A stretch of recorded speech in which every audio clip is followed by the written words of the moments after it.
It's drink time. Good. What drink are we making? We're going to be making a brownie latte. Brownie latte. That sounds delicious. Are we dipping our brownies in there? Oh, no reason why not, but no, in this case, we're going to be sort of using that brownie idea. So the American cookie, we're going to be using chocolate, coffee, and our plant base of today is oat. Oat, to bring in that doughy feeling of a liquid cake or cookie-like experience. Yeah, and we know that chocolate and coffee always go well together. Yeah. What chocolate are we using? Okay, so today we're actually using fresh chocolate. I've got quite a fondente, so a dark, rich chocolate. It's about a 75%. However, here we've got a lot of different things we could do. We're using fresh chocolate and we're going to get that to melt inside our espresso. But at the same time, we could be using a different type of chocolate. It could be your milk chocolate if you prefer it to be a little lighter, a little sweeter. Oh, you make blondie lattes. There we go.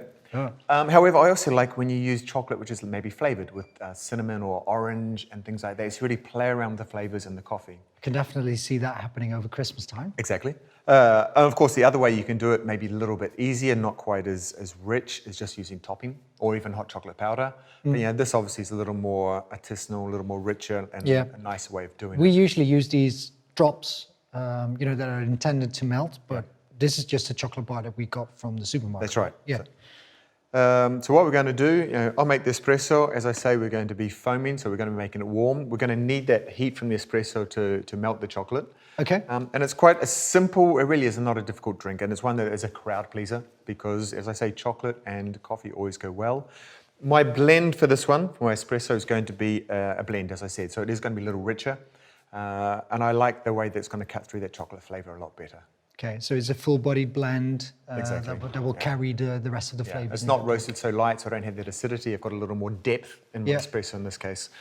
So I'll start making the espresso. Okay, good. Then I'll start pouring your oat drink in the jug. So again, oat to bring in this cake-like experience in a liquid form. Now, right now we're using chocolate pieces, but I can definitely see that working as a ganache as well, right? Oh yeah, the Baña Maria, so you can have it a little bit melted already, just to help with the flavour coming through, to help the meltiness. Exactly. Okay. Chocolate in there. I've took one of your cups of the machine because this is already preheated, so the temperature shock of the espresso isn't that big. It will start to help it melting a bit quicker. Oh, it is already melting. Oh, good. So I imagine the darker the chocolate is, the harder it is to melt it, right? Yeah. So you'll probably need to give it a proper stir. And if you do have a lighter with a lot of sugar, that's going to make it melt a lot quicker. But this, of course, should help there as well. Great. So if you give that a nice mixture in there, and that's just a single espresso. Okay. There are people who like maybe a double, but I think espresso, a single is enough. And as I said, our blend is a little richer in this case, so we don't want too much of a flavour coming through. Exactly. How's that going? It's melting there? Yep, it's working. Okay, in the meantime, I'll foam our oat. Just keep it stirring. I will.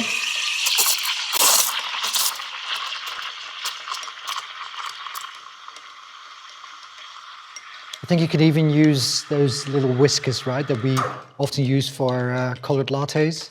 Exactly. If we're in a coffee shop, then it is a little time consuming. And as I say, if we use chocolate topping, it probably makes it easier. But I mean, look at the thickness and the I think this is properly melted. Now what I do like to do, I'll pour in a little bit first and give it a bit of a stir. So really I'm bringing it through a lot better, if you can see that. And you know when you drink it, you're going to get that thick chocolate flavour coming through. Look at that. And from here is try and get that. Wow. I don't know if I'm going to give this to you. I think I might drink this myself. That's fine, as long as you make another one. There we go. Wonderful. Sorry, I just made a little bit of a mess. This side of the cup. There we go. Oh, lovely. We could leave it like that, or what I've got is a little of the grated chocolate from before. So let's just... Oh, fantastic. This is not just a crowd pleaser, this is also a Merijn pleaser. Here we go.